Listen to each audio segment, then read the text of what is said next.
बहुत प्राचीन समय की बात है, जब धरती पर अधर्म अपने चरम पर था और निर्दोष लोगों की पुकार आकाश तक पहुंचने लगी थी। यह वह समय था जब स्वयं आदि शक्ति को पृथ्वी पर अवतरित होना पड़ा। बंगाल की पवित्र भूमि तमलुक, जिसे प्राचीन नाम ताम्रलिप्त के रूप में जाना जाता है, में प्रकट हुई मां बरगवी मां।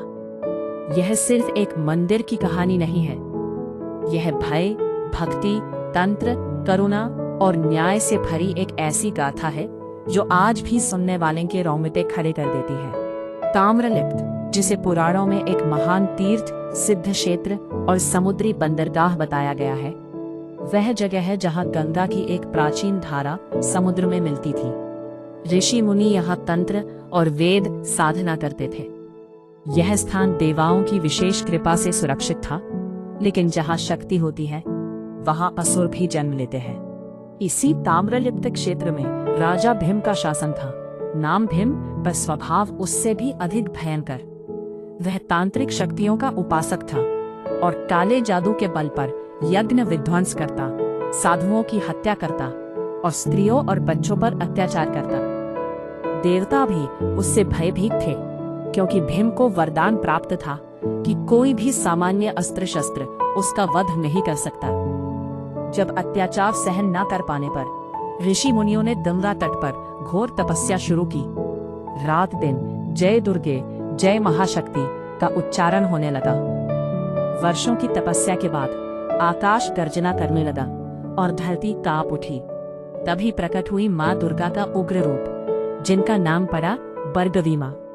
मां बरगवी मां का स्वरूप इतना उग्र था कि उनकी आंखों से अग्नि निकल रही थी। हाथों में खड्ग और मुंडमाला थी और उन्हें कण्वन के अट्टहास से तीनों लोकों में गूंज उठा। भीम और मां के बीच भयंकर युद्ध हुआ और अंततः मां ने अपने खड्ग से भीम का संहार कर दिया। लेकिन यही कथा समाप्त नहीं होती। भीम के वध के बाद भी मां का क्रोध शांत नहीं हुआ। उनका उग्र तांडव ऐसा था कि सृष्टि के नाश का भय उत्पन्न हो गया।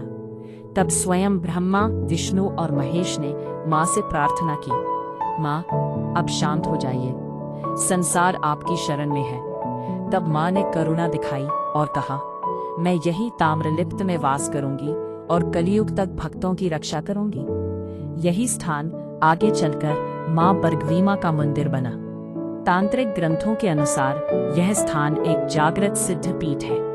कहा जाता है कि सती के शरीर का एक अंश यहाँ गिरा, इसलिए यह भूमि अत्यंत शक्तिशाली हो गई। आज भी तांत्रिक साधक अमावस्या की रात यहाँ विशेष साधना करते हैं। तमलुक के बुजुर्ग आज भी एक कथा सुनाते हैं। कहा जाता है कि हर अमावस्या की रात जब पूरा नगर सो जाता है, तब मां बरगवी मां स्वयं मंदिर से बाहर निकलकर पूरे क्षेत्र की परिक्रमा करती है। जो व्यक्ति उस समय गलत कार्य करता है, उसे अदृश्य दंड मिलता है। कई लोगों ने दावा किया है कि उन्होंने भारी पायल की आवाज सुनी, लाल प्रकाश मंदिर से निकलते देखा और सुबह अपराधी स्वयं स्वीकारोक्ति करने पहुंचे। आज मां बरगवी मां मंदिर केवल एक धार्मिक स्थल नहीं, बल्कि हजारों वर्षों की जीवित आस्था है। नवरात्रि, काली पूजा और अमावस्या को यहाँ भक्ति, भय और श्रद्धा का अद्भुत संगम देखने को मिलता है। मां बरगवी मां हमें सिखाती है, शक्ति केवल संहार नहीं बल्कि संरक्षण भी है। जब संसार अधर्म से भर जाता है, तब मां स्वयं उठती है अपने बच्चों की रक्षा के लिए। जय मां बरगवी मां। जो सुने वो श्रद्धा से भर जाए, जो सुने वो मां से जुड़ जाए। अगर आपको यह वीडियो पसंद आया हो तो कृपया लाइक करें, सब्सक्राइब करें और बेल आइकन दबाएं, ताकि मैं भविष्य में भी इसी तरह के वीडियो आपके लिए लेकर आता रहूं। धन्यवाद।